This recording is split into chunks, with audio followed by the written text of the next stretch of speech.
Et si c'était moi, la PN ? Quand on réalise que l'on a vécu dans une relation toxique, notre esprit est encore confus, entaché par un fort sentiment de culpabilité. On se demande comment on a pu supporter tout ça et quelle est notre part de responsabilité dans cette tragédie. Et si c'était moi la PN ? Est un questionnement qui finit par traverser les pensées des victimes de manipulateurs sentimentaux.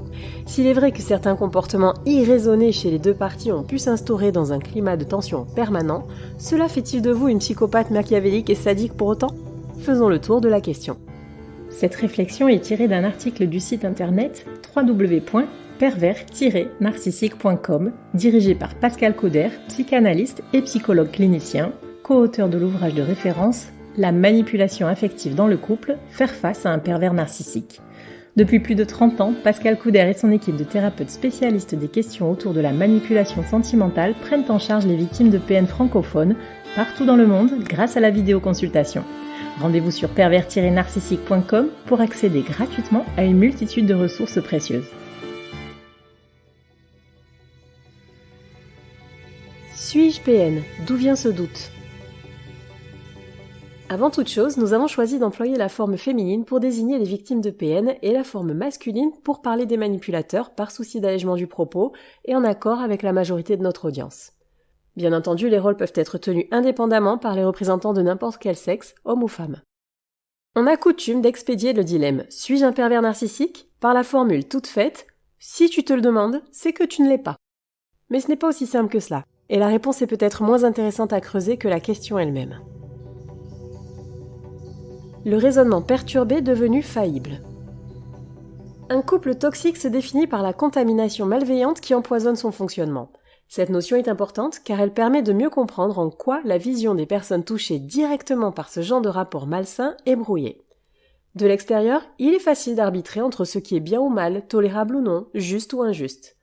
Pour quelqu'un qui se trouve dans l'œil du cyclone et pour qui le venin de l'influence néfaste s'est instillé depuis longtemps, tout son appareil psychique, notion freudienne que nous employons ici pour évoquer le système de fonctionnement de la psyché, est infecté et altéré.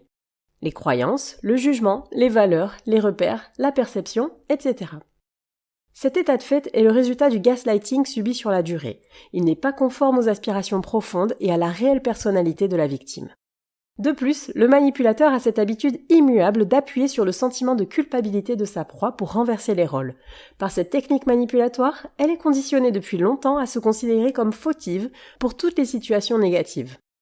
En perpétuelle remise en question, elle acquiert ainsi le réflexe de chercher en elle les raisons de sa condition. Qu'elle se demande si ce n'est pas elle la PN s'inscrit donc parfaitement dans cette logique et lui évite d'affronter une vérité peut-être plus terrifiante encore, sa soumission. Les comportements manipulateurs employés aussi par les victimes de PN. La capacité de jugement d'une victime polluée par la perversité de son interlocuteur n'est cependant pas la seule raison de cette interrogation. En effet, il faut avouer que certains comportements toxiques finissent par s'instaurer chez les deux conjoints. Que ce soit sous la forme de micromanipulation, de crise d'hystérie ou de dépression, la victime ne se sent plus elle-même et doute de sa santé mentale au point de s'interroger sur une éventuelle pathologie narcissique latente. De plus, si elle a passé plusieurs années dans un schéma amoureux semblable au triangle de Karpman, elle a l'habitude de passer de victime à bourreau puis à sauveur. Pour se rassurer, elle adopte ainsi un comportement qui peut être assimilé à de la manœuvre perfide. Soit elle sera dans la démonstration exagérée de son manque d'affection, parfois jusqu'au harcèlement, soit elle se réfugiera dans l'isolement et le mutisme. En réalité, son état de codépendance la pousse à chercher la validation à l'extérieur d'elle-même, ce qui résulte des nombreux abus émotionnels subis et constitue une forme d'appel au secours. Mais si la proie et le prédateur sont tous deux des manipulateurs, qu'est-ce qui les distingue ? Manipulation ordinaire ou perversion pathologique, qu'est-ce qui fait la différence ? Si l'on définit la manipulation par le fait de mener une action sur quelqu'un pour l'amener à faire ce que l'on souhaite, nous sommes tous manipulateurs, au moins à un moment donné de notre vie, y compris dans l'enfance. Il y a pourtant une différence de taille qui démarque les petites combines ordinaires du machiavélisme. L'intention. Désirez-vous soumettre à votre volonté la personne que vous manipulez au détriment de son bien-être ? Le sentiment de puissance que cela vous procure prend-il le pas sur la détresse de l'autre ? En psychanalyse, on parle de réification dès qu'autrui est instrumentalisé dans une opération qui le prive de sa condition humaine. Si vous éprouvez des remords, même après coup, à faire souffrir votre partenaire de vie, alors vous n'êtes pas dans la perversité et encore moins dans le sadisme. Ces troubles de la personnalité considèrent l'autre comme un objet. Vous pouvez passer notre test en ligne pour savoir comment reconnaître un PN. Les traits communs à tous les manipulateurs narcissiques pathologiques sont, sans être obligatoirement tous réunis, une vision démesurée et arrogante de leurs propres valeurs, une attirance manifeste pour le succès, qu'il soit professionnel, amoureux, financier, sportif, etc., un besoin de susciter l'admiration, un sentiment que tout leur est dû, une empathie défaillante où la compassion est inexistante, un caractère envieux et paranoïaque, il jalouse les autres, il est persuadé que les autres l'envient, une difficulté à respecter les limites, que ce soit la loi, la morale, etc. Si, à tout cela, on constate une certaine jouissance dans le fait de semer le mal-être chez autrui, on tombe dans la perversité narcissique. Vous reconnaissez-vous dans ces descriptions ? Si la réponse est catégoriquement négative, alors vous pouvez arrêter de vous demander « et si c'était moi la PN ?» Mais cette conclusion est-elle définitive ? Ou reste-t-il un risque pour la victime de se transformer un jour en prédatrice sentimentale ? Peut-on devenir PN sur le tard ? Le narcissisme, le machiavélisme, le sadisme et la psychopathie sont des traits de personnalité que l'on appelle la tétrade noire. Ils peuvent se combiner chez un même individu et désignent les comportements nuisibles en société. Si vous êtes convaincu de ne pas appartenir à ces catégories et que vous n'êtes pas PN, vous ne vous sentez peut-être pas tiré d'affaire pour autant. Est-il possible de devenir pervers narcissique à l'âge adulte ? Après une exposition au mode de fonctionnement d'un manipulateur sentimental pendant longtemps, au point d'en avoir assimilé certaines méthodes, ce doute peut subsister. Mais rassurez-vous, un PN confirmé par le diagnostic d'un psy a développé sa structure de pensée pathologique dans la petite enfance. Tout s'est certainement joué avant ses 3 ans, et c'est bien pour cela qu'il n'a aucune chance de guérison. Par contre, les comportements manipulateurs sont de plus en plus répandus dans les relations interpersonnelles, notamment avec l'avènement des applications de rencontres et des réseaux sociaux.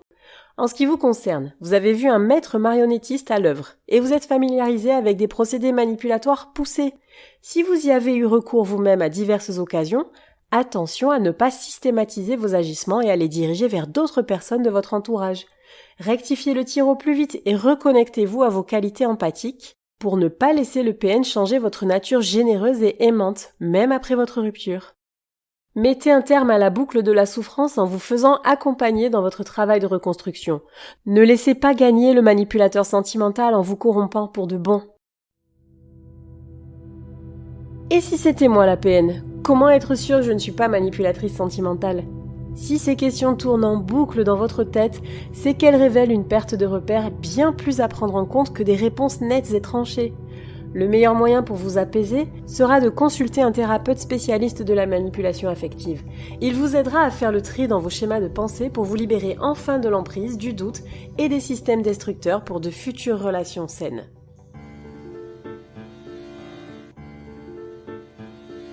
N'hésitez pas à vous faire accompagner par des thérapeutes spécialistes des questions de la perversité narcissique. Rendez-vous sur www.pervers-narcissique.com et trouvez-y de nombreux conseils sur comment gérer la séparation, comment gérer l'après, la reconstruction, et vous pourrez également rentrer en contact avec un membre de l'équipe. Ne restez pas seul.